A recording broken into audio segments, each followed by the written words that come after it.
नमस्कार। आज की क्लास में हम सब मिलकर इतिहास के जासूस बनने वाले हैं। हमारा केस है प्राचीन भारत और हम उन सुलागों की पड़ताल करेंगे, उन गवाहों से पूछताछ करेंगे जो हमें हजारों साल पहले के भारत की कहानी बताते हैं।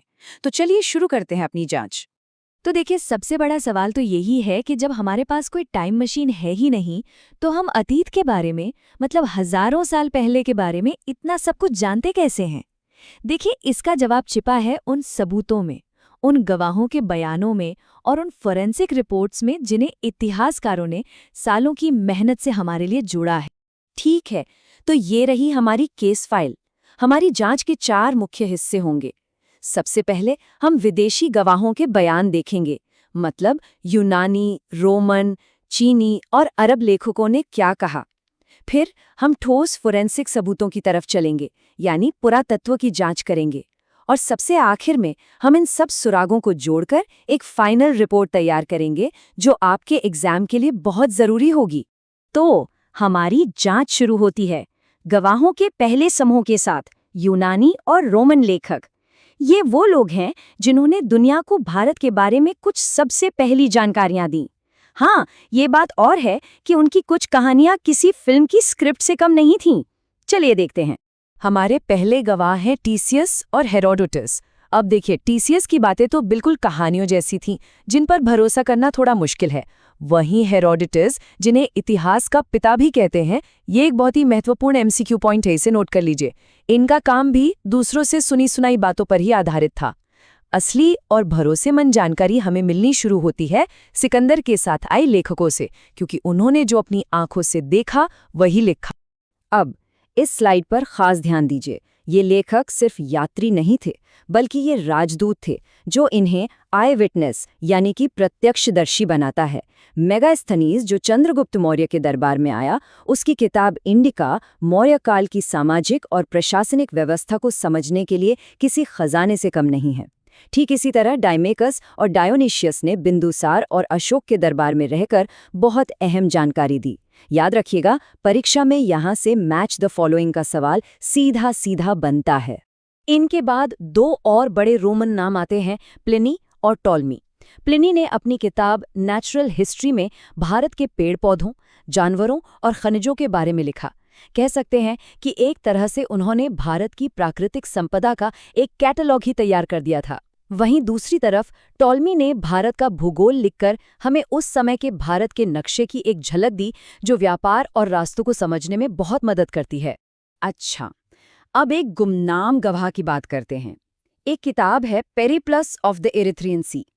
इसका लेखक कौन था ये आज तक कोई नहीं जानता, लेकिन इस एक किताब ने हमें प्राचीन भारत के समुद्री व्यापार, उसके बंदरगाहों और भारत रोम के बीच किन चीज़ों का व्यापार होता था, इसकी सबसे सटीक जानकारी दी है। ये उस समय की एक ट्रेडर्स डायरी जैसी है। चलिए अब अपने अगले गवाहों के समूह की तरफ बढ़ते हैं। ये चीन से आए थे और इनका मकसद व्यापार करना नहीं था, बल्कि ज्ञान और धर्म की खोज थी। ये थे चीनी बौद्ध तीर्थयात्री, और इनके लिखे विवरण हमें भारत के समाज और धर्म की एक बहुत गहरी समझ देते हैं। ये टाइमलाइन हमें दिखाती है कि ये सभी यात्री अलग अलग समय पर भारत आए थे। सबसे पहले फाहियान आए गुप्त काल में, फिर संयुगन, उसके बाद सबसे प्रसिद्ध यात्री ह्वेनसांग आए हर्षवर्धन के समय में, और आखिर में इत्सिंग, जिन्होंने उस समय के भारतीय विश्वविद्यालयों, खासकर नालंदा और विक्रमशिला के बारे में विस्तार से लिखा।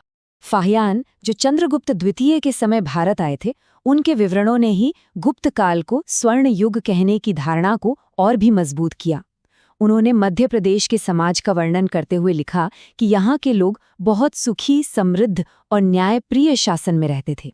आप सोचिए, एक विदेशी यात्री 14 साल तक भारत में रहा, तो उसने यहाँ के समाज को कितनी गहराई से देखा और समझा होगा। और ये तस्वीर इन विद्वान तीर्थयात्रियों के समर्पण को बहुत अच्छे से दिखाती है।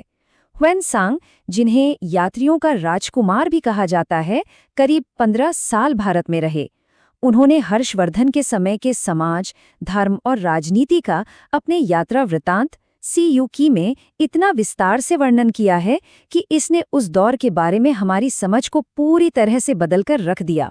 ह्वेनसांग के विवरण कितने बारीक थे, इसका एक उदाहरण ये है। उन्होंने अपनी किताब सीयूकी में लिखा कि उस समय सिंध का राजा शूद्र वर्ण का था। ये उस समय की सामाजिक व्यवस्था पर एक बहुत ही महत्वपूर्ण और आश्चर्यजनक टिप्पणी है, क्योंकि ये दिखाता है कि समाज में गतिशीलता थी। अब हम अपने तीसरे गवाह समूह की ओर बढ़ते हैं, अरब के लेखक। इनका नजरिया यूनानियों और चीनियों से थोड़ा अलग था। वे भारत को एक विद्वान की नज़र से देख रहे थे, यहाँ के ज्ञान विज्ञान, गणित और दर्शन को समझने की कोशिश कर रहे थे।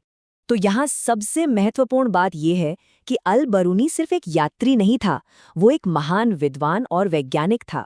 वो महमूद गजनवी के साथ भारत आया। यहाँ उसने संस्कृत सीखी और फिर किताब उल हिंद यानी भारत की हकीकत लिखी। यह किताब सिर्फ इतिहास नहीं, बल्कि उस समय के भारत का एक समाजशास्त्रीय अध्ययन है, और इसकी निष्पक्षता के लिए इसे बहुत सम्मान दिया जाता है। अब इब्न बतूता की कहानी तो और भी ज्यादा दिलचस्प है। मोरक्को से आया ये यात्री दुनिया भर में घूमते हुए भारत पहुंचा। उसने अपनी यात्रा का वर्णन रहला नाम की किताब में किया, जो हमें तुगलक काल की डाक व्यवस्था, न्याय और समाज की जबरदस्त जानकारी देती है। सुल्तान मोहम्मद बिन तुगलक उससे इतना प्रभावित हुआ कि उसे दिल्ली का काजी यानी जज ही बना दिया। इन बड़े नामों के अलावा दो और लेखकों को याद रखना जरूरी है। एक तिब्बत के लेखक तारानाथ, जिनके ग्रंथों से हमें भारतीय बौद्ध धर्म के बारे में जानकारी मिलती है, और दूसरे वेनिस के यात्री मार्को पोलो, जिन्होंने दक्षिण भारत के पांड्य साम्राज्य की समृद्धि और व्यापार का आंखों देखा हाल बताया है। अच्छा, अभी तक हमने बात की लिखित बयानों की, यानी साहित्यिक स्रोतों की। लेकिन एक अच्छा जासूस ये जानता है कि बयानों में पक्षपात हो सकता है। कोई अपनी बात बढ़ा चढ़ाकर कह सकता है। इसलिए अब समय है केस की फॉरेंसिक जांच का, यानी वो सबूत जो हमें जमीन के नीचे से, पत्थरों और सिक्कों से मिले हैं। और ये सबूत कभी झूठ नहीं बोलते। और इस जांच के हमारे मुख्य अन्वेषक हैं सर अलेक्जेंडर कनिंघम। इन्हें भारतीय पुरातत्व का पितामह कहा जाता है। इस नाम को बहुत अच्छे से याद रखिएगा, ये कई परीक्षाओं में पूछा गया एक बहुत ही महत्वपूर्ण तथ्य है। चलिए, हमारा पहला ठोस सबूत देखते हैं। ये भारत में नहीं, बल्कि आज के तुर्की में मिला है। बोगासकोई अभिलेख, जो लगभग 1400 ईसा पूर्व का है। इसमें इंद्र, मित्र, वरुण जैसे हमारे वैदिक देवताओं के नाम मिलते हैं। ये इस बात का एक बहुत बड़ा पुरातात्विक सबूत है कि भारत का सांस्कृतिक प्रभाव कितना पुराना और कितनी दूर दूर तक फैला हुआ था। देखिए, ये टेबल बहुत बहुत महत्वपूर्ण है। ये हमें बताती है कि किस अभिलेख से हमें क्या अनोखी जानकारी मिलती है। जैसे हाथी गुम्फा अभिलेख में पहली बार भारतवर्ष नाम का उल्लेख मिलता है। सोहगौरा अभिलेख से पता चलता है कि प्राचीन काल में भी सरकारें अकाल के समय अनाज का भंडारण करती थीं। भीतरी स्तंभ लेख हमें हूणों के आक्रमण की कहानी बताता है, और एरण अभिलेख में सती प्रथा का पहला लिखित साक्ष्य मिलता है। ये टेबल किसी भी परीक्षा के लिए एक हाई यील्ड सारांश है, इसे अच्छे से समझ लीजिए। तो हमारी जांच अब अपने अंतिम चरण में है। हमने विदेशी गवाहों के बयानों को परखा और फोरेंसिक सबूतों की भी जांच की। अब समय आ गया है एक फाइनल रिपोर्ट तैयार करने का, जिसमें हम परीक्षा के लिए सबसे जरूरी बातें एक बार फिर से दोहराएंगे। तो चलिए अपने केस फाइल के सबसे महत्वपूर्ण सुरागों पर एक आखिरी नजर डालते हैं। जल्दी से याद करते हैं, इतिहास के पिता कौन थे? हेरोडोटस। मौर्य काल की सबसे महत्वपूर्ण गवाही किसने दी? मेगस्थनीज ने अपनी इंडिका में। हर्षवर्धन के समय का सबसे विस्तृत वर्णन किसमें है? हुएनसांग की सियूकी में। मध्यकालीन भारत का सबसे गहरा विश्लेषण? अल बरूनी की किताबुल हिंद। और आखिर में वो पत्थर का सबूत जिसने हमें भारतवर्ष नाम दिया? बिल्कुल सही, हाथी गुम्फा अभिलेख। ये 5 बिंदु आपकी परीक्षा के लिए सोने की तरह कीमती हैं। तो आज की हमारी ये जांच यहीं पूरी होती है, लेकिन अंत में एक सवाल आप सबके लिए छोड़ जाते हैं। क्या इतिहास सिर्फ वही है जो हमें इन स्रोतों में मिलता है, मतलब सिर्फ तथ्यों का एक संग्रह, या फिर ये उन तथ्यों की व्याख्या है जो हर इतिहासकार अपने अपने तरीके से करता है? इस पर विचार जरूर कीजिएगा। अगली क्लास में मिलेंगे।